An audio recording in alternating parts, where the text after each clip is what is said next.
What is now a quiet rural community in Virginia Beach may not be that way much longer. That's right. The city is proposing a massive development in the heart of downtown Pungo. It would be built at the intersection of Princess Anne and Indian River Roads. 13 News Now reporter Robert Boyd went to a meeting about the proposal tonight. And Robert, the community seems like it's putting up a fight. Yeah, they certainly are, David and Regina. Traffic, density, flooding. These are just some of the issues Pungo residents brought up at tonight's meeting. They say this development will completely change their community and everything they love about it. Pungo is a one traffic light kind of neighborhood, but that could all change. Developer Pungo Properties wants to build 164 houses on 122 acres of land in the vicinity of Princess Anne Road and Indian River Road. It's being called an agrihood project, the first of its kind in the city. What we are is we're a farm-to-table community that has an active farm as part of the neighborhood. And what that consists of is farm fresh food grown by a local farmer. Besides the 4.5-acre farm, the community will also include 16 acres of commercial space. We are looking at doing a farmer's market style with our farmer Brad that will sell local honey, soaps, and of course produce. More than 50 area residents packed Thursday's meeting to hear these plans firsthand. Many of them feel the project just doesn't fit in. It sounds good on paper. It does not sound good on my heart. They want the tranquil, the rural community atmosphere with open fields. Residents say this new addition would cause a number of infrastructure problems. A lot more impervious surface. You're going to have problems with stormwater drainage, flooding, that sort of thing. We took the initiative, worked with the city of Virginia Beach for the last 2 years, studying this property and really making sure that we manage our stormwater properly. But Lynn Baker questioned if the least expensive home is coming in at $400,000, you have to wonder where the developer's priorities really lie. I am not pro-growth. I think the people that are tend to be greedy. Now, this project is expected to go before the Virginia Beach Planning Commission this September. Robert Boyd, 13 News Now. Developing right now, a Newport News man is in the hospital with life-threatening injuries after someone shot him. Police tell us it happened around 7 o'clock on Aqua Vista Drive. We know the victim is 25 years old and was shot several times, but police have not released his name. They also haven't said anything about a suspect. If you know anything about this case, call the crime line. New at 11, a Newport News man is spending his first night behind bars after he was sentenced for his role in a 2009 murder. A judge sentenced Brian Brown to 45 years in prison today. Brown was convicted in the death of Louis Joseph Jr. 9 years ago.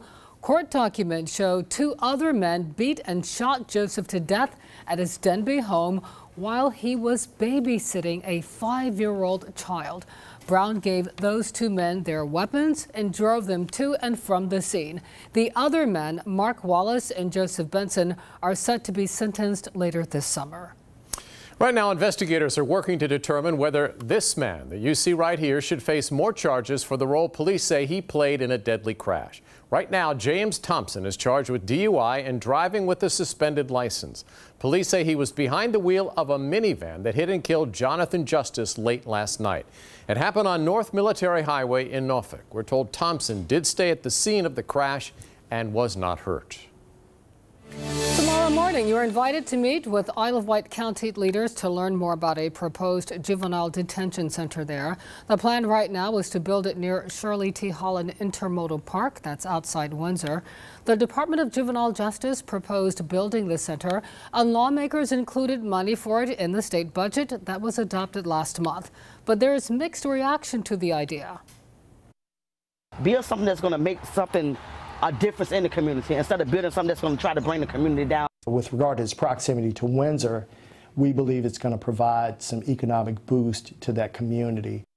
Tomorrow's meeting is a public information session. It will be held at 10 o'clock at the Windsor Rivertown building. We have all the information on our website, 13newsnow.com. Right now, city leaders in Norfolk are hoping to find a woman who they say found a rabid raccoon last week. We're told the woman found the animal and turned it into an employee at Evelyn's Wildlife Refuge in Suffolk back on June 10th. That's where the raccoon became sicker and sicker and was eventually euthanized. The city's health department tells us it doesn't appear that anyone was infected, but they want to find that woman to make sure she isn't sick. We're told she lives in Norfolk, drives a green Kia Soul. If that's you or you know who that is, call the Norfolk Health Department. A sidewalk chalk debate is underway in one Virginia Beach neighborhood. The staff at Caroline Terrace Apartments gave neighbors this notice. It bans sidewalk chalk drawings and even calls them graffiti. A family we spoke to says they're the reason for the notice, but the kids say they were just drawing cartoons. We spoke to the property manager who told us there was a vulgar drawing and that is what sparked the ban. It could have been, if there was vulgar writing, please let me know so I can make sure they are handled properly too. We didn't get a chance to ask the manager if the ban will stay or go. So for now, the parent of any child using sidewalk chalk will have to pay $20 to get the drawing removed. Tomorrow, Kroger is holding a hiring event hoping to fill positions at its new Suffolk location. The fair goes from noon until 7 at the Hilton Garden Inn in Suffolk. We're told there are about 60 jobs up for grabs. This event is open to the public, but Kroger is encouraging former Farm Fresh employees who are still looking for work to come out for an interview. Kroger has hired about 400 former Farm Fresh employees so far. New tonight, hundreds of people packed at the Virginia Zoo for its adults-only night. Anyone 21 and up was welcome to spend a night away from the kids and enjoy everything the zoo has to offer, including wine and beer for the night. 13 News Now reporter Chanu Her was there. This is the first year the Virginia Zoo is having an adult night, so for the most part, it's still like any other day at the zoo. There are animals over there and animals over here, but most of the adults are headed over here. For people at the Virginia Zoo Thursday, they just had to follow the signs like most days to see the attractions, or tonight, follow the lines for the added fun. We definitely were not expecting this many people to be here. That's where I met Amanda Iona, who was patiently waiting with friends to grab a beer on adult night at the zoo. Her excitement, the bounce house, couldn't be contained. No. Her attention on the bounce houses and beer, more than talking to me about her actual excitement bursting at the seams. I just think it's cool. Marketing manager Ashley Mars, we all know that adulting can be hard, says this is an opportunity for all of these adults to have a night to be a kid again. 1,600 people took them up on that offer, buying tickets ahead of the event. People in the lines are saying they haven't been to the zoo since the 70s, so they're coming back and enjoying it in a different light. Many people were on the same page as Amanda. So many, the zoo extended the event by an extra 30 minutes. Feedback has been really positive. More time for Amanda to enjoy the bounce house this year, and hopefully next year as well. I'm really excited to go in the bounce house. In Norfolk, Chanu Her, 13 News Now. This weekend, thousands of U.S. Navy sailors will be reunited with their loved ones as a handful of ships return to Hampton Roads. First tomorrow, the USS Laboon will pull into port after 5 months overseas. The ship has been conducting maritime security operations in the Persian Gulf and the Mediterranean. 300 sailors are on that ship. And on Saturday, the USS Harry S. Truman Strike Group is coming home months earlier than planned. About 6,500 sailors from the Truman, Arleigh Burke, Forrest Sherman, and Normandy will all be coming home.